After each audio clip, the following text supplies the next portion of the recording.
irregardless of World War I, films did begin to pick up more in pace, especially following the 1900s. See, most of the early film days occurred in such a way that it was just film, it was to get the ball rolling for film.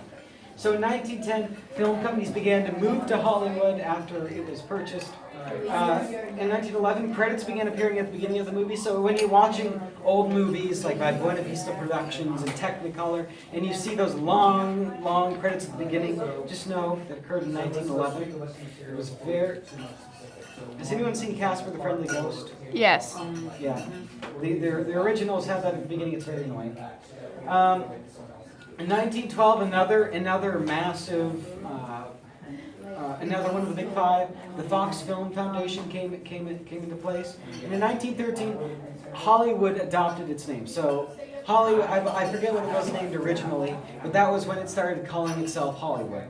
And in 1914, another great comedian, Charlie Chaplin, began to star in his first films, and I believe his first appeared in 1915, called The Trap. It was the Trap. In 1915, they also previewed. They also showed The Birth of a Nation at the White House. Now, that's a weird. I don't know why, because it's one of the most racist films in the world. But and I don't know why. And Birth of a Nation, if you're paying attention to movie business at the moment, they're remaking it for some reason, because why not? Because why not? Why not remake one of the most racist films in the world? This is a scene from The Birth of a Nation, and then this is Charlie Chaplin, the only person who can rock this mustache. I mean, there was another dude who had that mustache, but he didn't turn out very well. And the Technicolor Motion Picture Foundation was also founded in 1915, and that's what colored a lot of the first movies. In 1918, the Warner Brothers moved to the West Coast. I don't believe to Hollywood, but they did move. They did that. It does mimic the gravitation of some film companies over to the West Coast. In 1919, we saw one of my favorites, Walt Disney. He teamed up with a man named Ub Iwerks. It's a very strange name, but I guess. But he teamed up with Ub Iwerks to help work on these things called laugh-o-grams, which were early animations. And so this was when we first saw Walt Disney starting to make steps toward his eventual predominance in the entertainment industry. And then in the 20s did give Hollywood a bigger push after World War I. The 20s were a very prosperous time for Hollywood. In 1921, Charlie Chaplin produced The Kid. This is perhaps his most iconic, besides probably The Great Dictator, which was in the 1940s. This is the one where Charlie Chaplin pretended to be a con artist and teamed up with a kid who would break windows. Then he'd come in as a window salesman and sell new windows. In 1923, the Hollywood sign was set up. So you know that big white sign on the side of a hill, it was set up in 1923. I forgot to mention. In 1922, the Motion Picture Producers and Directors Association of America was founded. That later became the MPAA. So they're the people who rate movies and such. In 1924, Walt Disney directed his first movie, which was called Alice's Wonderland. It's not the Disney version. It was based off of. It was actually called Alice in Slumberland, which was odd.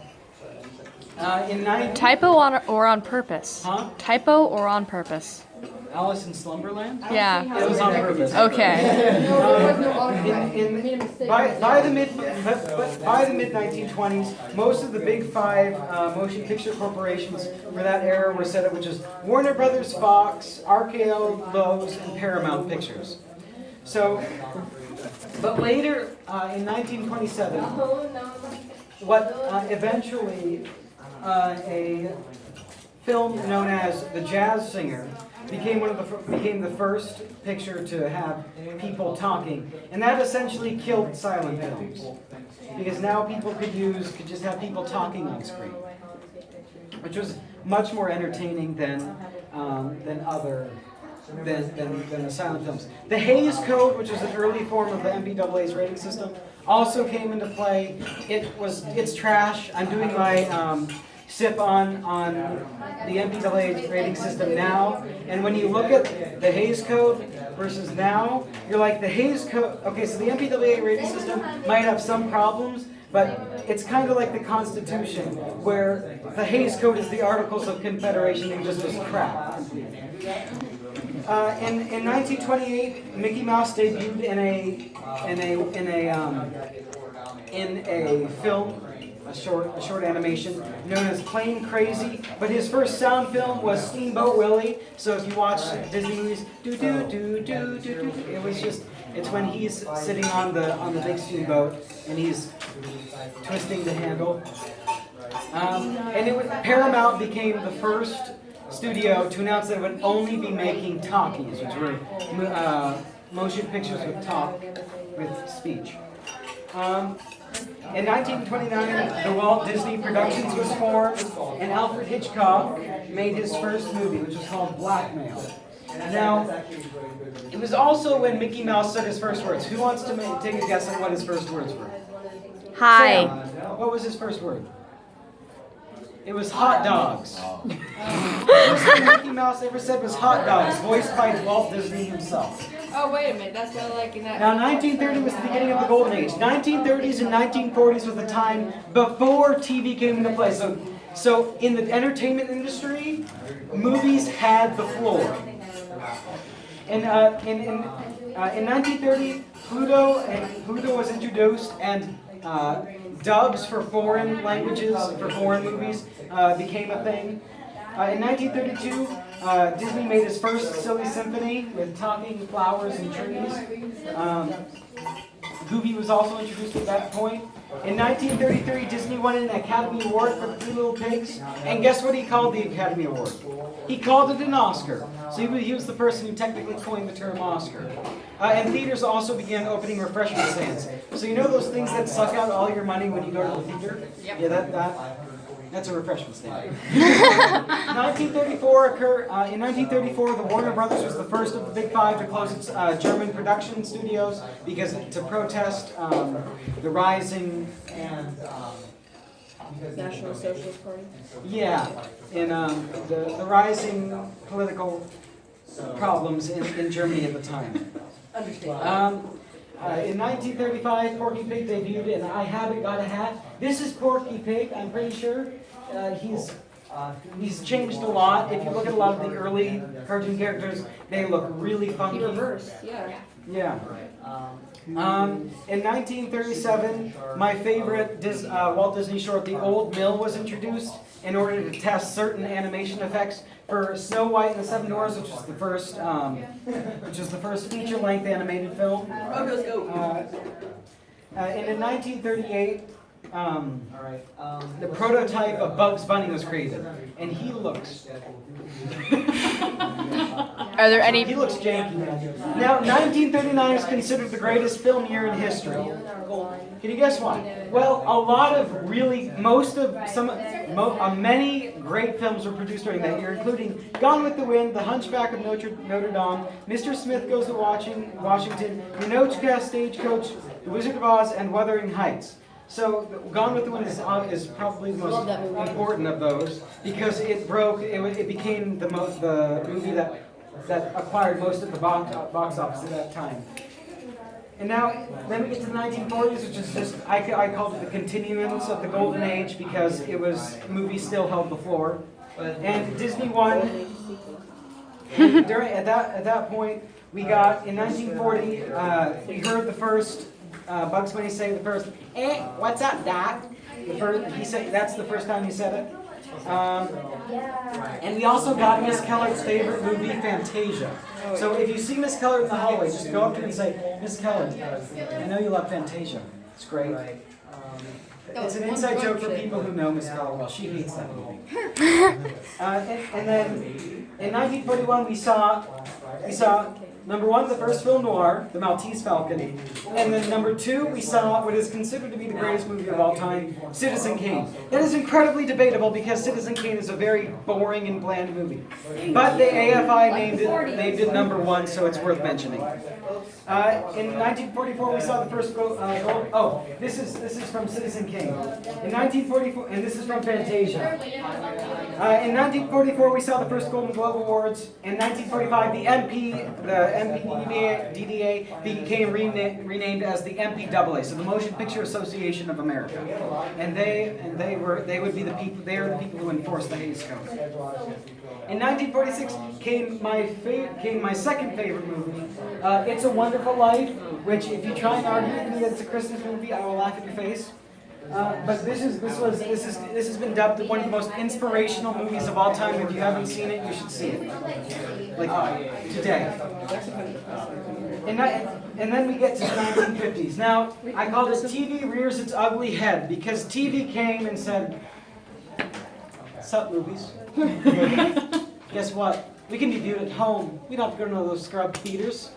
And so then movies became less of a dominant force in the entertainment industry.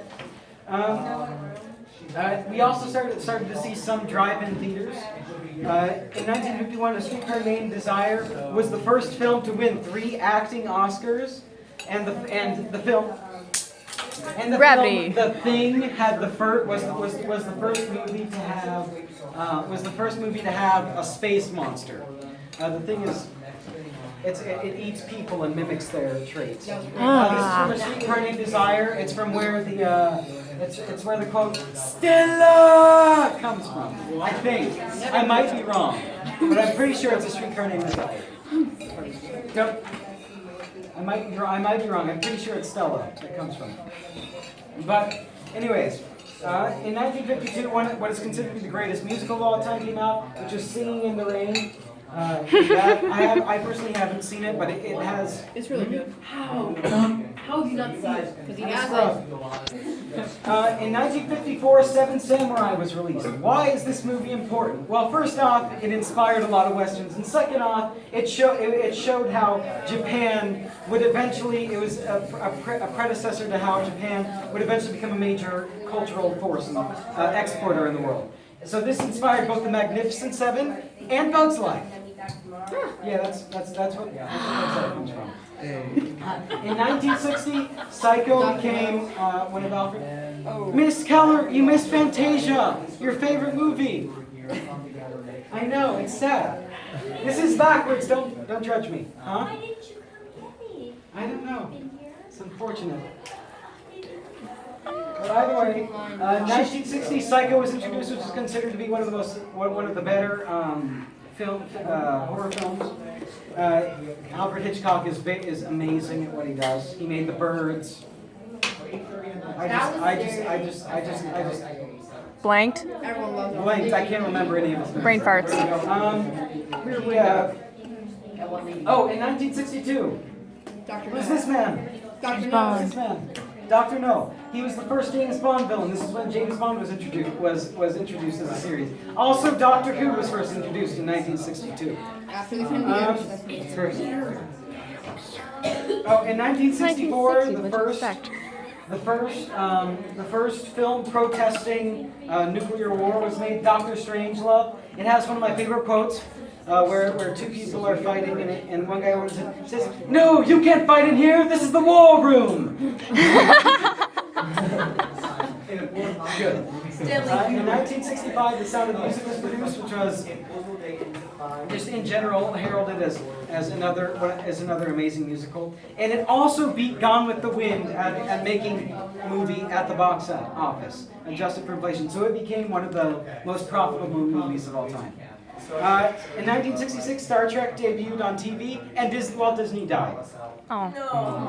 In 1967, the average theater admission price was $1.22, and the American Film Institute was founded. So they made the top 100 movies of all time list. Oh, I need to go quick.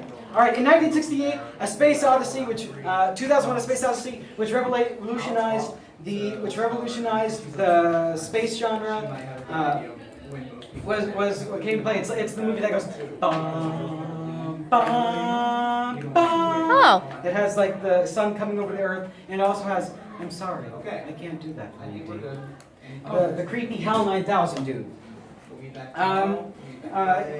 The MPAA also changed the film rating system from the Hays Code to what you see now, which is G, PG, M, and X, I believe, at that time. And then we also had, in 1971, the average film. 1971 was the 1970s was just a mix of greats. You got a lot of good film series. Star Wars! In here. So in 1972, you saw The Godfather. In 1974, you saw The Godfather Part 2, which is one of the only movies to actually be better than, which is one of the only sequels to actually be better than what The original. Empire Strikes The Back. predecessor. than its predecessor. Yeah. In 1975, the average ticket price to enter the movies was $2.03, and we also saw Jaws. That's where the phrase "we're gonna need a bigger boat" comes from. And the shot that zooms into a person's face. That was the first. This was the movie Jaws. Jaws was the first movie to use this. The 70s were In 1976, we saw Rocky come to play, which is heralded as one being the best underdog movies of all time, even though he was. spoilers. In 1977, we got Star Wars, which has become one of the biggest nerd things in the world, and has spawned extended. Yeah, basically. So in 1979, we got the Star Trek movie. So, Yay! which is boring. Star Trek Oh, 2: never mind. Wrath of Khan is much better. Okay, I want to talk about the 1980s. But why do we? This is like the only person we have to care Who about. is that? This is Hayao Miyazaki. He's the creator of Studio Ghibli, who made Nausicaa Valley of the Wind, Princess Mononoke, Spirited Away, Ponyo, Howl's Moving Castle, Castle in the Sky, My Neighbor Totoro, Kiki's Delivery Service, all of some of the best Japanese films in the world. Oh, there it was. This man is awesome. If I could have anyone be my grandfather, I'd want this guy to be my grandfather. Hayao Miyazaki. But anyways, because I have to talk about history, I will say, in 1981 we saw Indiana Jones, obviously insignificant compared to this man. Oh, come on. In 1983 we saw Scarface came into play, which featured which is what skyrocketed Sylvester Stallone to stardom. This was the movie that had the famous phrase, "Say hello to my little friend." No, I got it. Say hello to my little. I can't do. Darby, you Anyway, in 1984, the PG-13 rating the MPAA added in the PG-13 rating, and Nausicaa Valley of the Wind, this movie right here, was